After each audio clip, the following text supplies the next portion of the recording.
Good afternoon, everybody. This is Graham Updike Grove. I'm your Central Coast real estate broker, and today I wanted to answer a question I get asked pretty often, both by buyers and by sellers, and that is about contingencies to a purchase agreement or a transaction, and what those mean, how long you have. Now, I'm going to be talking regarding the normal timeframes in a purchase agreement. And again, this is applicable to both buyers and to sellers. I'm going to break this down into three main contingencies. Now, the first one is an appraisal. If you are getting financing, you need to get an appraisal. The property needs to be appraised by a licensed appraiser. And if that appraised value does not meet the contract price, then your ability to get a loan is going to be impacted. And the typical time frame is 17 days to get an appraisal. That's something your mortgage lender will assist with. They are going to order the appraisal. And so that is contingency number one. You have to get an appraisal for the appraised value. Second contingency is a loan contingency. And what I mean by that is if you are getting financing, obviously you have to get a loan to be able to buy the property. So you have 21 days to be able to get a loan, and that is when you're working in conjunction with your lender, working in good faith in trying to get that loan. You have 21 days to be able to get all your documentation into your lender. Now, that is your pay stubs, your tax returns, your bank statements, verification of employment. There are a handful of documents that it is important to get into your lender that takes time. So as much as possible, if you can be prepared with that documentation, talking to your lender up front before you make an offer, that's always appreciated from myself as a realtor and suggested by most practitioners.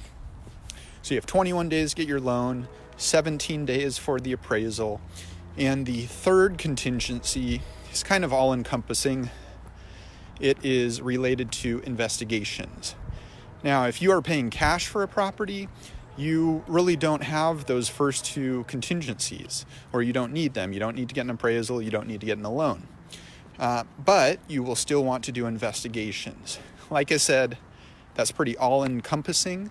So investigations would include certain things like getting a home inspection.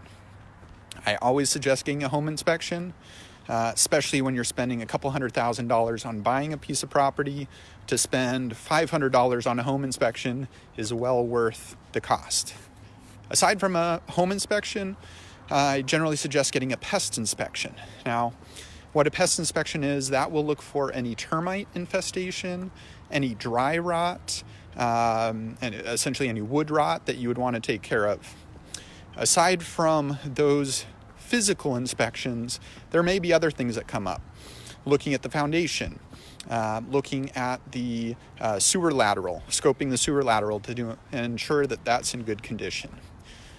Now, aside from these general inspections, you have the ability to do tests for lead-based paint, asbestos, things that may be toxic to you or your family. Another inspection or investigation would be Megan's Law database, looking at Megan's Law to see if there are any sex offenders in the neighborhood, that if that's a concern to you. And separate from that is the ability to get insurance. Now, this is something that I think we'll see a lot of changes regarding the insurance industry, especially with these fires and mudslides that we've had this last year or two. I mean, that's severely going to affect the insurance industry, and I think we'll see rates increasing quite a bit. So I always suggest when a buyer is in escrow, check with their insurance agent, confirm what the insurance cost is going to be, confirm that you can get insurance. Sometimes you have flood insurance or other forms of insurance if the property is at higher risk. So during those first 17 to 21 days is your time as a buyer to do all of your investigations. It's a time where after you complete those investigations, you have a chance to go back to the seller and request that the seller complete any repairs that you deem necessary. Now, typically those are going to be health or safety items, or in lieu of those repairs, you can ask for a credit. So, for example, if I prefer to do the repairs myself, let's say there were a couple electrical repairs or a leaking pipe, and those repairs were going to cost $500. I might opt to say, well, seller, instead of you doing the repairs, I want a $500 credit toward my closing costs. And then I have the ability to manage the repairs after I own the property.